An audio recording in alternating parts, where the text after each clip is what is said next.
इंतहाई जुर्रतमंद, जमल और सफीन में लड़ता हुआ अली का ये शेर मौलवियों को माल के अश्तर से दुश्मनी की अगली वजह मैं दुआए ज़हरा में बता देता हूं। जमल में ऊंटनी की 3 टांगे मालिक ने काटी थी।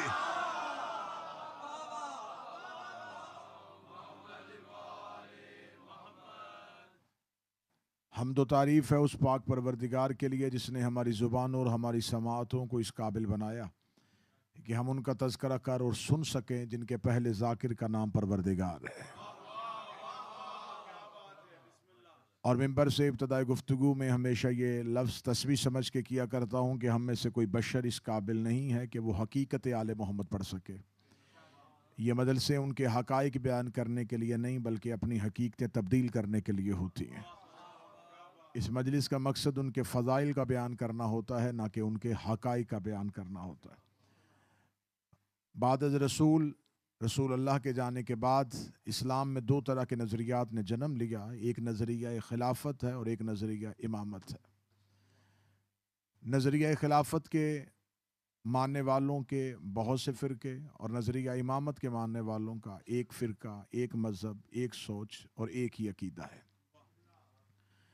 नज़रिया इमामत के मानने वाले वो हैं कि जिनके यहाँ रसूल अल्लाह के जाने के बाद इमामत अमीर अल मोमिनीन से शुरू हुई और उनके आखिरी फर्जंद सरकार कायम पे आके मौजूद है और वो वक्त का इमाम ज़माने में हाजिर भी है और मौजूद भी है।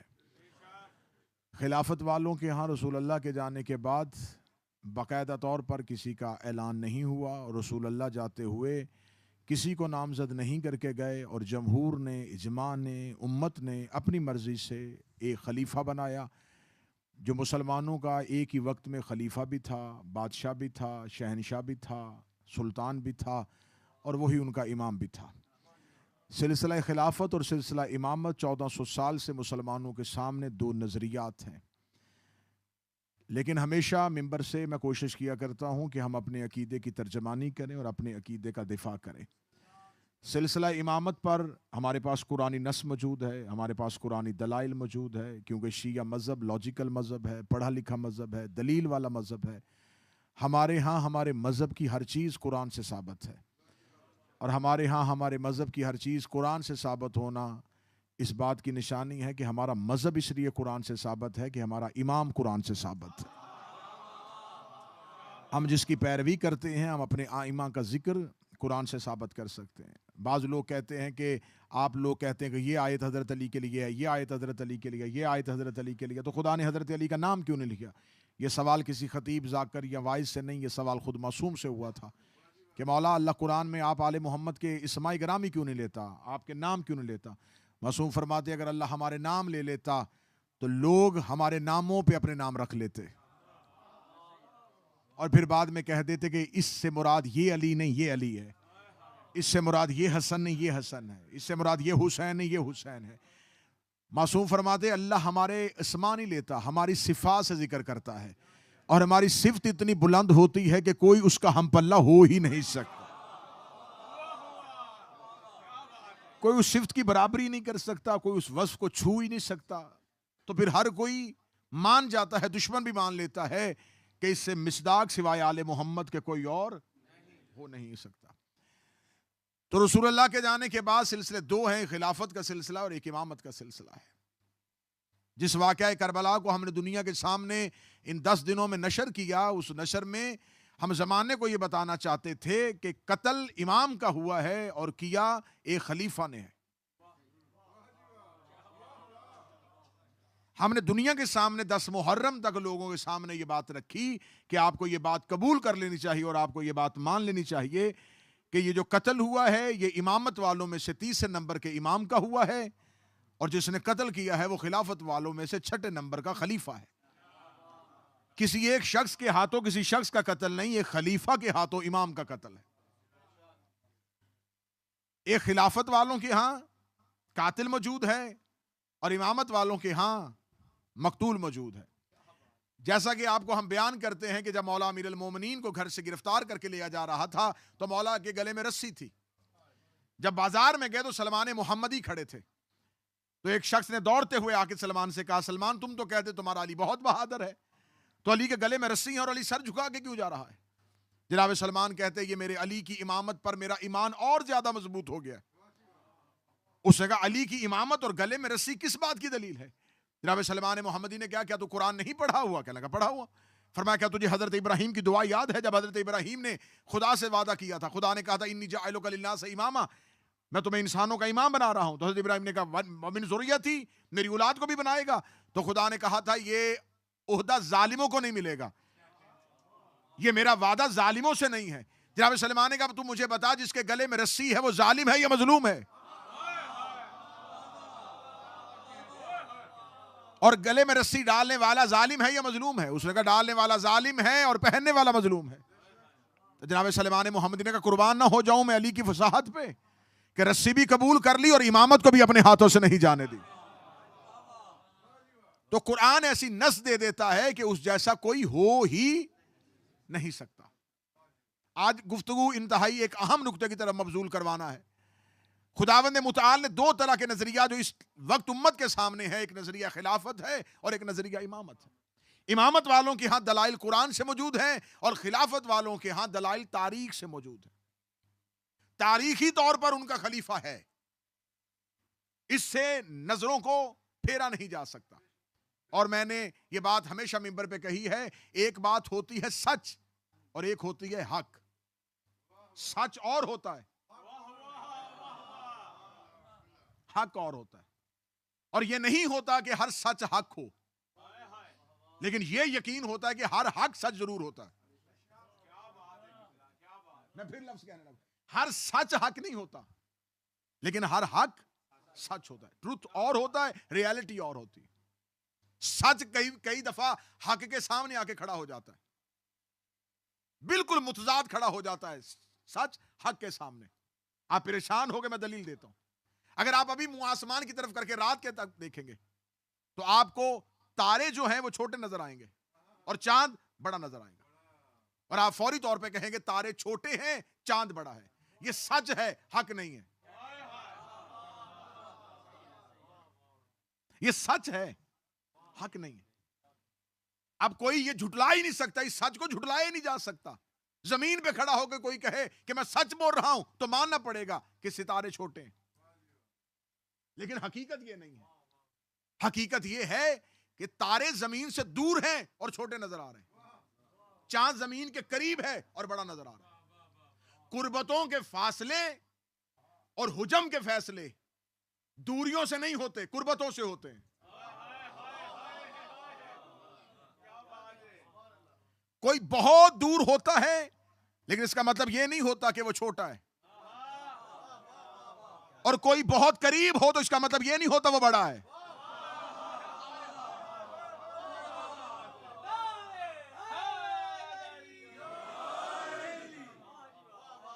कोई करीब होके भी बड़ा नहीं होता और कोई दूर होके भी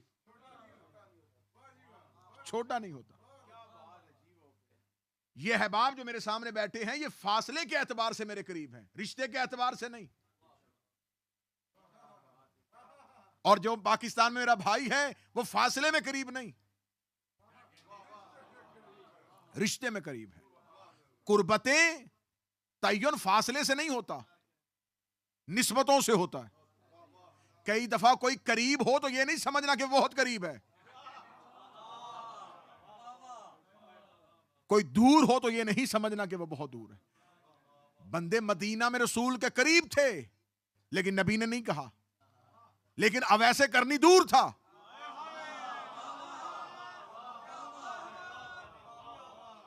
और रिसालत में आपने कहा मुझे जन्नत की खुशबू करन से आ रही है।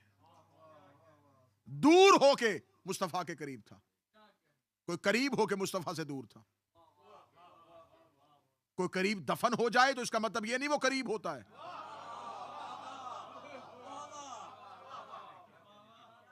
मैं इशारा दे रहा हूं, कोई करीब दफन हो जाए तो इसका मतलब यह नहीं वो करीब है, और कोई दूर दफन हो तो इसका मतलब यह नहीं वो दूर है। कई दफा सच और होता है और हक और होता है। हमें इस बात पे एजाज है कि हम सिर्फ सच वाले नहीं, हम हक के पैरोकार हैं। हम हक के पीछे चलते हैं। सच और होता है, हक और होता है। ये सच है कि वो खलीफा थे, लेकिन हक नहीं है। उनकी खिलाफत को साबित किया जा सकता है सच के तौर पे, हक के तौर पे नहीं। बरोज़े क़यामत दो नजरियात में से एक नजरिया अल्लाह कबूल करेगा, या इमामत वालों का या खिलाफत वालों का। इमामत वालों का नजरिया है कि हमने जिसे इमाम माना है अपनी मर्जी से नहीं माना।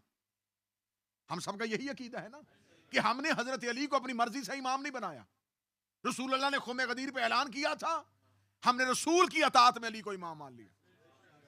मैं दुआए ज़हरा नॉर्थहैम्पटन से पैगाम दे रहा हूं, अगर रसूल हजरत अली की जगह किसी और सहाबी को भी इमाम बना देते, हम उन्हें मान लेते, क्योंकि कुरान का यह फैसला जो रसूल दे, हमने उसी रसूल से अली लिया है जिसने हमें नमाज दी थी। रसूल अल्लाह ने कहा नमाज पढ़ो, हमने पढ़ी, रोजा रखो, हमने रखा, ज़कात दो, हमने दी। जिस रसूल ने हमें सारा दीन दिया था उसी ने हमें अली दिया। मैं ठीक कह रहा हूं? खुम्मे गदीर पे रसूल ने हमें हजरत अली को दिया, हमने बतौर इमाम रसूल की अताअत में हजरत अली को मानना है। और हमने रसूल की अताअत इसलिए की है कि वो अल्लाह का रसूल है। अल्लाह, रसूल और अली। अल्लाह की अताअत में रसूल को माना, रसूल की अताअत में अली को माना। तो हमारा अकीदा निखरा और निथरा हुआ है कि हमने हजरत अली को जो इमाम माना है वो हमने अल्लाह रसूल की अताअत में माना है। और हजरत अली के बाद हजरत इमाम हसन को माना है तो अली की अताअत में, इमाम हुसैन को माना तो इमाम हसन की अताअत में। हम एक एक इमाम के कायल हुए हैं तो उससे पिछले इमाम की अताअत में कायल हुए। ठीक है? अब क़यामत वाले दिन एक नजरिया यह है कि जो कहते हैं कि हमने रसूल से और अल्लाह से अपना इमाम लिया है। दूसरा अकीदा यह है कि ना अल्लाह ने ऐलान किया था, न रसूल ने बनाया था। रसूल अल्लाह के जाने के बाद चंद सहाबा ने मशवरा किया था कि कोई बेहतरीन शख्स हमारा मुसलमानों का हाकिम होना चाहिए, तो उस दौर के मुसलमानों को जो बेहतरीन लगा उस सहाबी को बना दिया। लिहाजा अब क़यामत वाले दिन दो नजरियात में से कबूल होगा, या इमामत वाला या खिलाफत वाला। अगर तो हो गया खिलाफत वाला खलीफा अल्लाह की बारगाह में कबूल, हम फिर भी बच जाएंगे।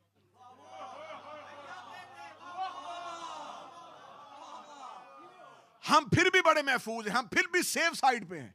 हम बरोज़े क़यामत अल्लाह से कह देंगे मेरे अल्लाह ये मुसलमानों ने बनाया था, तूने कुरान में अपनी और रसूल की अताअत का हुक्म दिया था। अगर आप हमें कह देते कि किसी मुसलमान की अताअत भी करो तो हम मुसलमानों का बनाया हुआ खलीफा मान लेते। तो अगर वो भी खलीफा कबूल हो गया अल्लाह की बारगाह में तो हम फिर भी महफूज हैं। लेकिन अगर हमारा अकीदा कबूल होता है तो फिर दूसरे फिरके के लिए सेफ साइड नहीं है, क्योंकि अली का इनकार हकीकत में अल्लाह का इनकार है। अली का इनकार रसूल अल्लाह का इनकार है। तो हम जमाने के सामने ये बात साबित करने की कोशिश कर रहे हैं कि मुझे एक सवाल का जवाब देना है कि जो पिछले दिनों मौला अमीरुल मोमिनीन के एक सहाबी पे बकवास हुई कि हजरत मालिक अश्तर के बारे में बोला गया कि मालिक अश्तर तो एक खलीफा के कातिलों में शामिल था। तो अगर आपने कत्ले हजरत उस्मान की तहकीक करनी है तो आपकी किताबों में एक नाम लिखा हुआ है जिसने खुद जाते हुए मदीना से कहा था कोई है जो इसे कत्ल करे।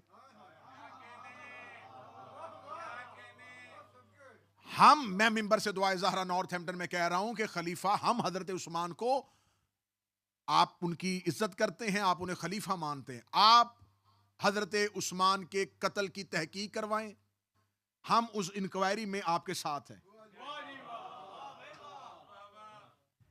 आइए, आपके यहां खुलफा है ना, आपके लिए काबिल एहतराम है, तो फिर एक एक खलीफा के कत्ल पे तहकीक करवा लेते। अगर हजरत उस्मान तीसरे खलीफा हैं, आप उनके कत्ल पे तहकीक करें, हम उसमें तमाम दस्तावेज देने के लिए तैयार हैं। जो हमारी किताबों में रवायतें हम आपको दे देंगे, आपकी किताबों से निकाल के भी दे देंगे। तीसरे खलीफा के कत्ल में हम आपके साथ तावन करते हैं, फिर चौथे खलीफा के कत्ल में आप हमारे साथ तावन करें।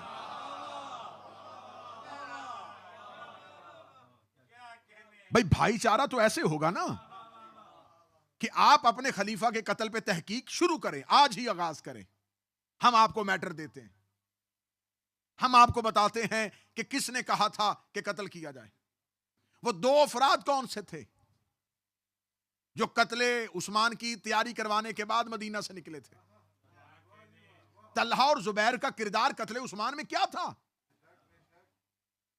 वलीद जैसे फासिक और फाजिर को गवर्नर बना के किस लिए भेजा गया था? अब मालिक अश्तर के साथ जो मुसलमान मौलवियों को दुश्मनी है, हमें उस वजह का पता है।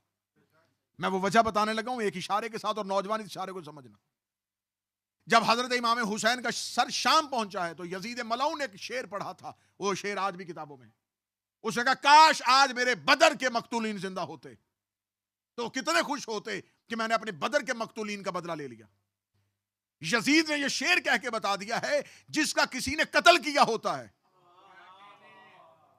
वो उस दर्द को कभी नहीं भूलता। जिसका दादा किसी ने मारा हो तो कभी ना कभी पोता या नवासा बता देता है।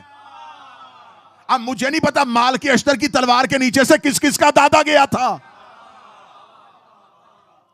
जो आज तक वो जख्म भर नहीं रहे, आज तक वो तकलीफ भरी नहीं जा रही।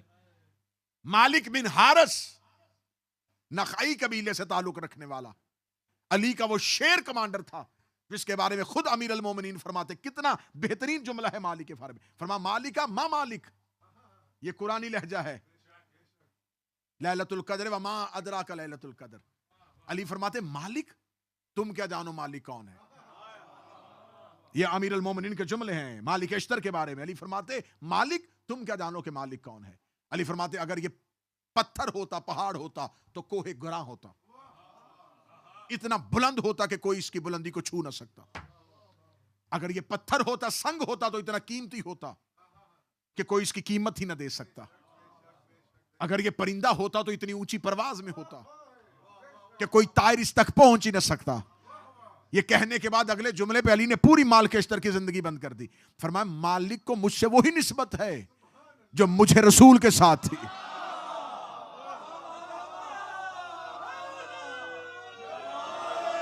मालिक अश्तर को मुझसे वही निस्बत है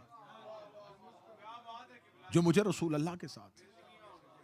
जनाब मालिक अश्तर को अहले सुन्नत ने भी अपनी किताबों में उन्होंने कहा है कि सहाबी के तौर पर इन्हें जाना जा सकता है, क्योंकि इन्होंने दौरे रसूल पाया है लेकिन ज़ियारत रसूल नहीं की। 11 हिजरी में रिसालत में आपकी रहलत होती है और मौला अमीर अल मोमिनीन को यमन भेजा जाता है। पहले एक शख्स को भेजा गया था यमन तबलीग के लिए। वो शख्स यमन गया, कोई बंदा मुसलमान ना हुआ। बाकायदा किताब और तारीख है कि इतना अरसा यमन रहने के बाद उसने कहा, या रसूल अल्लाह वापस आ जाऊं, कोई भी मुसलमान नहीं हो रहा। रिसालत में आपने वापस बुला के अली को भेजा। अमीर अल मोमिनीन का जाना था, पूरा यमन अली के हाथों में मुसलमान हो गया। और जो अली के हाथ में मुसलमान हुए हों, जिन्होंने चेहरा अली से इस्लाम को पढ़ा हो। यमन अली के शियों का मरकज था। इमाम हुसैन अलैहिस्सलाम ने जब मदीना छोड़ा था तो जनाब मोहम्मद हनफिया ने इमाम हुसैन से कहा था कि अगर आप महफूज मकाम पे जाना चाहते हैं तो यमन से ज्यादा महफूज कोई नहीं है, क्योंकि वो अली के आशिकों का शहर है। ये पूरे का पूरा यमन शिया हो गया था, मुसलमान हो गया था, कलमा रसूल पढ़ लिया था अली की वजह से। उस से रसूल आखिरी हज के लिए निकल पड़े और मौला अमीर अल मोमिनीन यमन में थे। तो रिसालत में आपने फरमाया, अली यमन से लोगों को लेकर सीधे ही हज पे आओ, जहां खुम्बे कदीर पे मौला अली की विलायत का ऐलान हुआ था। तो जनाब मालिक बिन हारिस अश्तर इनका लकब है। जनाब मालिक बिन हारिस नखाई कबीले से ताल्लुक रखने वाले जब यमन में मौला अली गए हैं तो उस वक्त इन्होंने मौला अली के हाथ में इस्लाम को कबूल किया। मौला के सहाबी बन गए, मौला के जानसार बन गए, मौला के कमांडर बन। अली से 10 साल बड़े थे। 10 साल ज़ाहरी हयात तैयबा में अमीर अल मोमिनीन से बड़े थे। बुलंद कद, बुलंद कामत, इंतहाई दलेर, इंतहाई जुर्रतमंद, जमल और सफीन में लड़ता हुआ अली का यह शेर मौलवियों को माल के अश्तर से दुश्मनी की अगली वजह में दुआए ज़हरा में बता देता हूं। जमल में ऊंटनी की 3 टांगे मालिक ने काटी थी।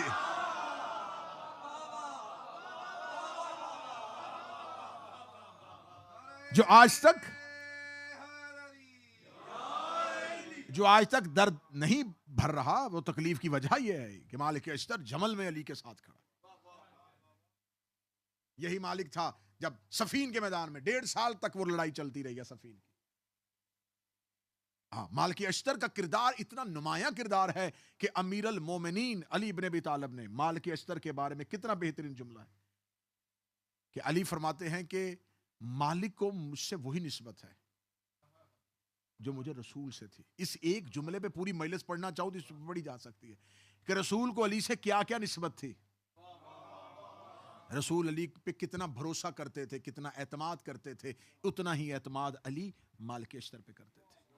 जंग सफीन में मालिक अश्तर रात की तरीकी में, लैलतुल हरीर रात की तरीकी में जंग हो रही थी। रात की तरीकी में मालिक अश्तर, कोई चेहरे नजर नहीं आ रहे थे, सिर्फ कड़कती हुई तलवारों और तलवारों में से जो शोले निकलते थे वो नजर आ रहे थे। मालिक अश्तर उन तलवार के शोलों में से अली का चेहरा देख रहा था।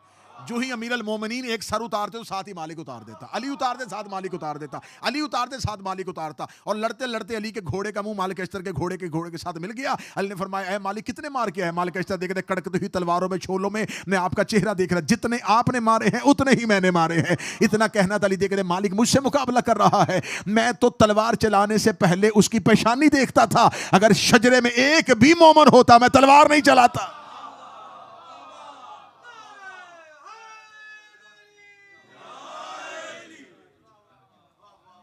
इसी जंगे सफीन में मौला अमीर अल मोमिनीन जब फुरात के घाट पे कब्जा कर लिया, हाकिम शाम ने कब्जा कर लिया, तो मालिक अश्तर ने आके कहा था, या अली लश्कर को प्यास लगी हुई है। अमीर अल मोमिनीन ने मालिक अश्तर को साथ लिया, साथ लेकर अली सहरा में गए। सहरा में जाने के बाद अमीर अल मोमिनीन ने फरमाया, मालिक यहाँ से रेत को हटाओ। रेत को हटाया, फरमाया यहाँ से एक पत्थर निकलेगा, इस पत्थर को हटाओ।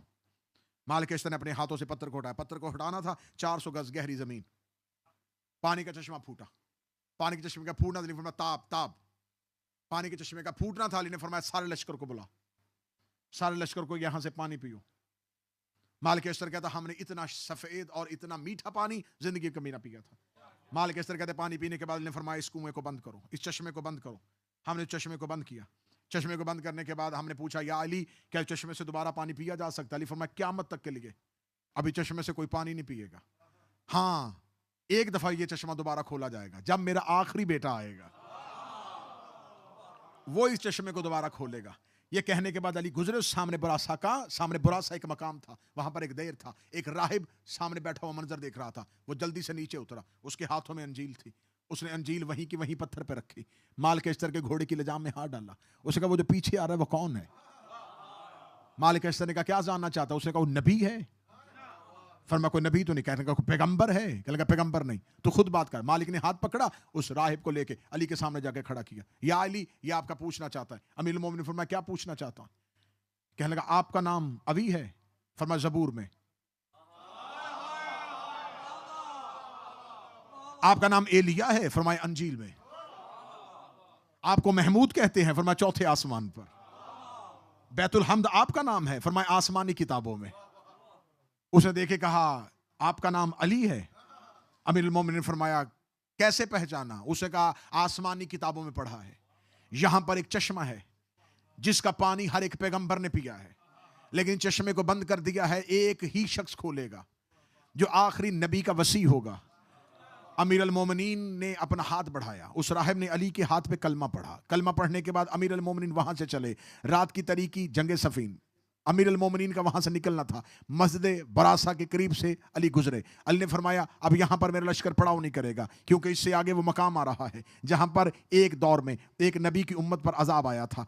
अमीरुल मोमिनीन वहां से अपने घोड़े को, अपने लश्कर को दौड़ाते हुए जा रहे थे, पीछे पीछे अली के साहब भी। और ये भी ज़हन में रखना, सफीन में हर बंदा अली की मोहब्बत वाला ही अली के लश्कर में नहीं था। अगर हर बंदा अली की मोहब्बत वाला अली के लश्कर में होता तो हाकिम शाम से पैसे लेके आधा लश्कर चला ना जाता। अली के पीछे कुछ पेड़ लोग भी थे, कुछ पेशावर सिपाही भी थे, ऐसे लोग भी अली के पीछे थे। हर दौर में अली के पीछे कुछ बंदे किसी न किसी लालच में चले आते हैं।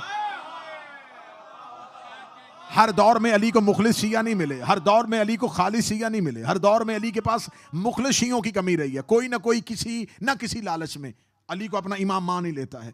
लश्कर का निकलना था। अमीरुल मोमिनीन ने फरमाया, इस मैदान में नमाज अदा नहीं करनी। अमीरुल मोमिनीन ने इतना कहना था। ये अली के लश्कर में से बाज साहब ने कहा, या अली फिर कहाँ जाएंगे? फरमाया, जब तक इस सहरा से गुजर नहीं जाते उससे आगे जाके नमाज पढ़ेंगे। या अली सहरा से अगर निकलते निकलते निकल गए तो या अली फिर तो जोहर का वक्त चला जाएगा, तो या अली हमें तो अव्वल वक्त में नमाज अदा करनी है, हमें अव्वल वक्त में नमाज अदा करनी है। इतना कहना था। उन लोगों ने एक दूसरे से कहा, अली तो जंग के लिए कह रहे हैं। सही कहा था हाकिम शाम ने, अली तो खिलाफत और हुकूमत का इतना हरीस हो गया है कि अली तो अब इबादत को छोड़ रहा है, देखो अव्वल वक्त की नमाज को तर्क करवा के अली हमें कह रहा है कि लश्कर को लेके आगे बढ़ना चाहिए। इसका मतलब है कि अली को हुकूमत के हरीस है, लेकिन अली को इबादत परवरदिगार का कुछ नहीं है। इतना कहने के बाद कुछ लोगों ने अपने आप को वहीं से अली के लश्कर से निकाला कि हम तो अव्वल वक्त में नमाज अदा करेंगे। कुछ ऐसे बदबख्त भी होते हैं जो अली को छोड़ के नमाज अदा करने की तैयारी कर लेते हैं। हमें अली को छोड़ के नमाज अदा करनी है। जिन्होंने अपने आप को अली के लश्कर से निकाला, अली के पीछे मालिक अश्तर, अली के पीछे अली के नौकर, अली के पीछे अली के सहाबी, वो अली के पीछे अपने घोड़े को दौड़ाते गए। मालिक अश्तर कहता जब हम उस सहरा से दूर निकले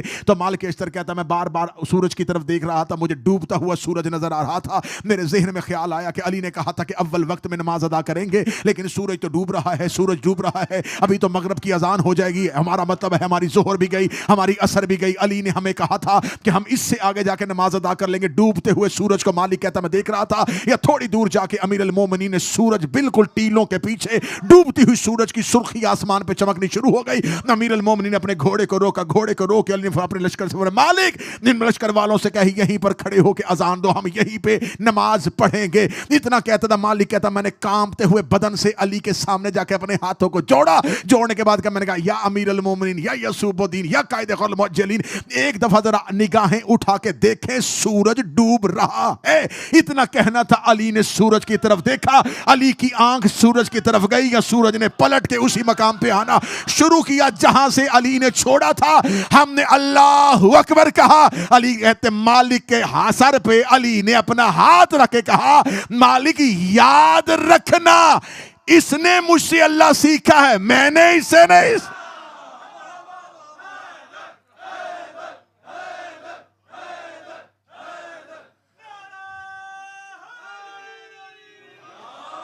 हम अताअत सूरज में नहीं, सूरज अताअत इमाम में। और यही मालिक इब्न हारिस, यही अश्तर जिसने सफीन में हाकिम शाम के खैमे की तनाबों को काटा और बिल्कुल तलवार करीब थी, चंद लम्हे दूर थी तलवार हाकिम शाम की गर्दन से, जब पीछे से आवाज आई कि अली ने कहा है कि जंग खत्म कर दो। मालिक अश्तर ने वहीं पे तलवार को नियाम में रखा। बाद में एक शख्स ने पूछा था और मालिक ने कहा था कि मुझे सारी जिंदगी इस बात का दुख रहेगा, अली का सबसे बड़ा दुश्मन मेरी तलवार के नीचे था। काश अली उस वक्त जंग ना रोकते तो अली का सबसे बड़ा दुश्मन मेरे हाथों कत्ल हो जाता। तो एक शख्स ने कहा जब इतना करीब था तो कर देता। कहता क्या करूं, मैंने जंग नहीं की, अली की अताअत में जिहाद किया है। यह तलवार जब भी चली है अली की अताअत में चली है। हम पूरी दुनिया के सामने जो अली के साहब थे, जो अली के नौकर थे, हम उनका किरदार बताने के लिए तैयार हैं। अगर हमसे कोई भी अपनी किसी भी हीरो की तकरीम करवाना चाहता है, किसी की इज्जत करवाना चाहता है, आप हमारे सामने नाम लेके आए, हम आपकी किताबों से उनका किरदार पढ़ते हैं। किरदार इज्जत के काबिल हुआ तो इज्जत करते हैं, किरदार नफरत के काबिल हुआ तो नफरत करते हैं। हमारे पास एक म्यार है, हमारे पास एक चीज है, हम ये देखते हैं कौन अहले बैत से कितना मुखलिस है। जिसने अहले बैत से वफा की हम उसे वफादारी करते हैं, जिसने अहले बैत से दगा किया हम उस पर लानत करते हैं। अगर हमारा म्यार गलत है तो लोग हमें गर्दनें काटें, हमारे घर जलाएं, हमें काफिर कहें, हम इस म्यार से 1 इंच पीछे हटने के लिए तैयार नहीं। हमारा म्यार नबी और नबी की अहले बैत है। हम 1 इंच पीछे हटने के लिए तैयार नहीं कि कोई नबी और नबी की औलाद से वफा करे और हम उससे वफा ना करें। मुसलमानों ने वफा की होती हो, अली की बेटियां कूफा ना जाती।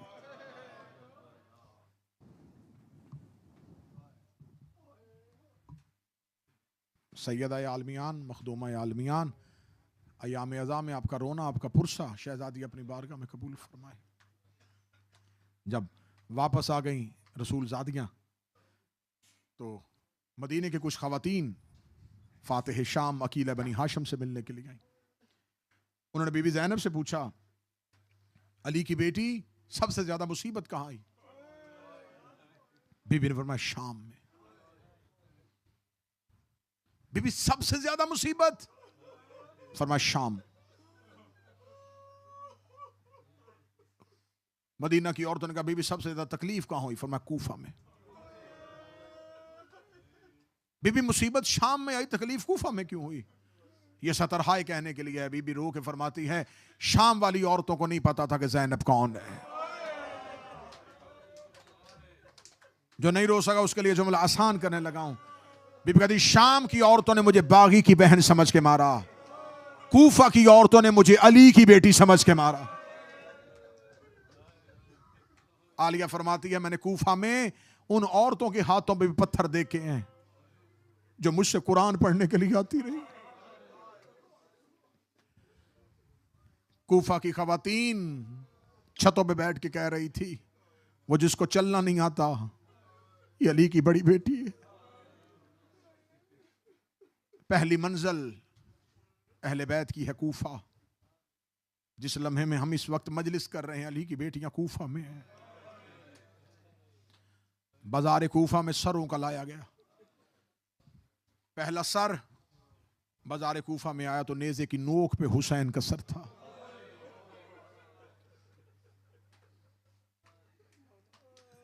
एक एक सर वाला नेज़ा कूफा के बाजार में आता गया। सादात और गैर सादात मुझे माफ कर देना, इब्न ज़ियाद के दरबार तक पहुंचते पहुंचते काफले को शाम हो गई।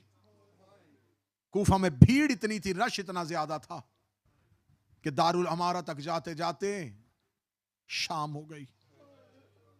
इब्न ज़ियाद ने कहा कैदियों को जिंदान में रोको, आज की रात कूफा के जिंदान में कैदियों को रखो, सुबह दरबार लगेगा, सुबह को मैं कैदियों को मेरे सामने लेके आना, क्योंकि रात ज्यादा हो गई है। अली की बेटियां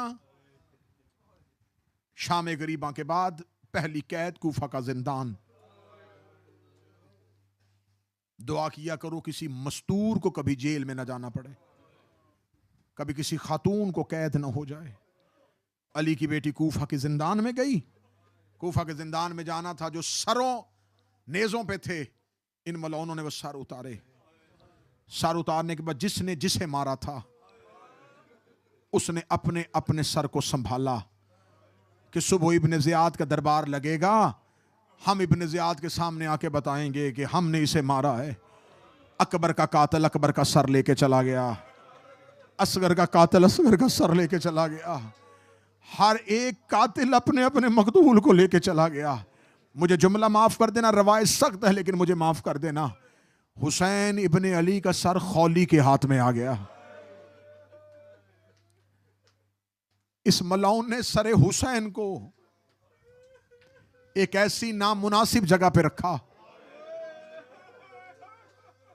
जिसका नाम मैं मिंबर से ले नहीं सकता। ये सरे हुसैन को छुपा के लेके गया, क्योंकि ये जानता था ये सबसे कीमती सर है। अगर मैंने इसे सामने रखा हो सकता है कोई मुझसे सरे हुसैन छीन।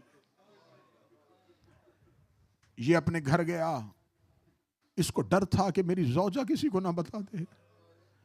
इसने अपने पूरे घर में निगाह दौड़ाई, सरे हुसैन छुपाने की कोई जगह ना मिली।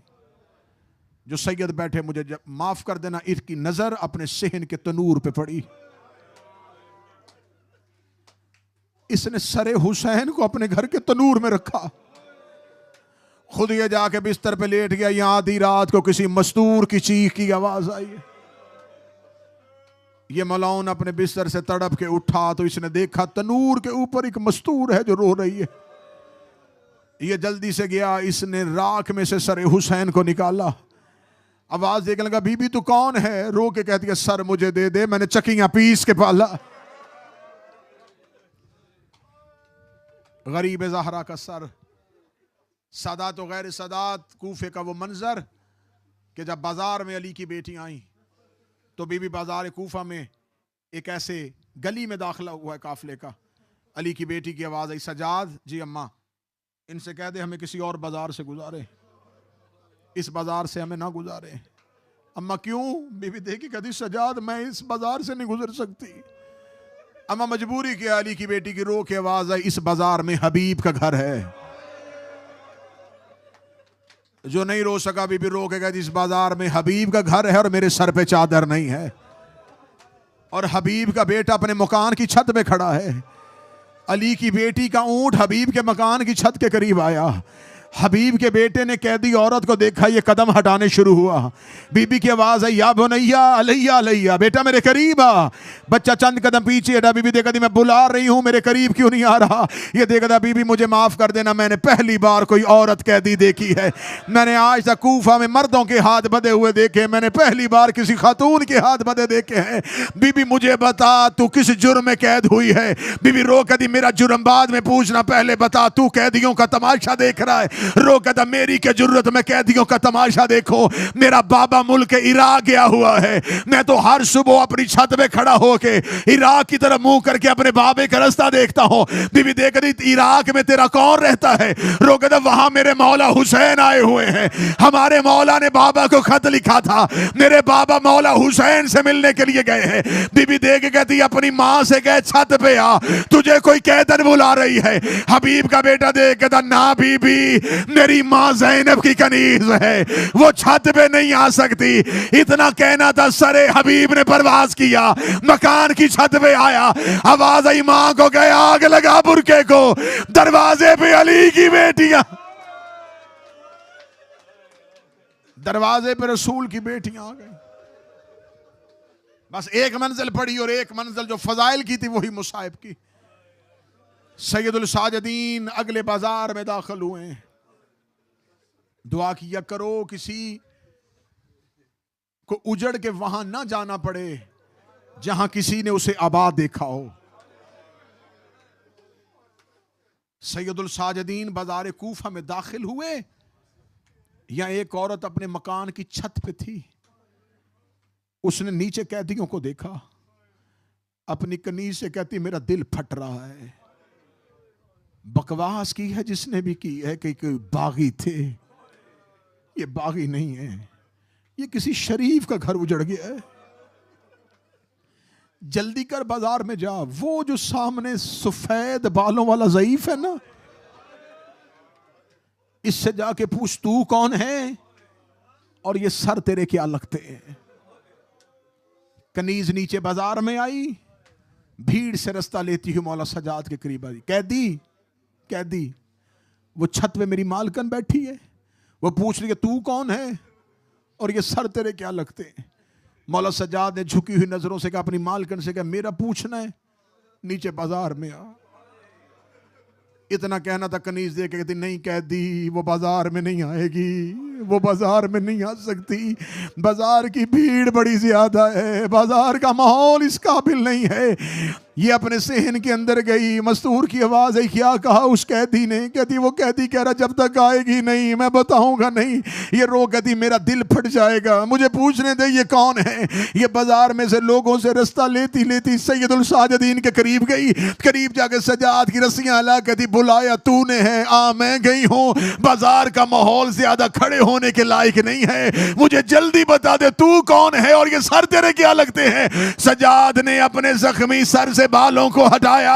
आवाज आई मेरा पता बाद में पूछना, पहले तू बता तू मेरा चचा माल की अश्तर की बेटी हमीदा है। इतना कहना था, 4 कदम पीछे हटी। रो कहती मेरे बाप को चचा कहने वाला तू कोई हुसैन का सजाद है। आवाज आई मुझे पहचान, मैं तेरा मौला सजाद हूं। सजाद का नाम आना था। दोनों हाथ जोड़े रो कहती अगर तू सजाद है तुझे तेरी इज्जत का वास्ता, अब ये ना कहना कि वो ज़ैनब बैठी है। आवाज आई नजरें झुका, वो अली की बेटी ज़ैनब है, माल की अश्तर की बेटी। रोती हुई अली की बेटी के ऊंट के करीब गई। रो के कहती बीबी नहीं पूछती हुसैन कैसे मारे गए, नहीं पूछती चादर कैसे उतरी, मुझे बता जब तेरी चादर उतारी गई तेरा अब्बास कहाँ था। बीबी की आवाज आई गिले ना दे, वो सामने घोड़े की गर्दन में जो सर लटक रहा है वो मेरे अब्बास का सर। मातमे हुसैन।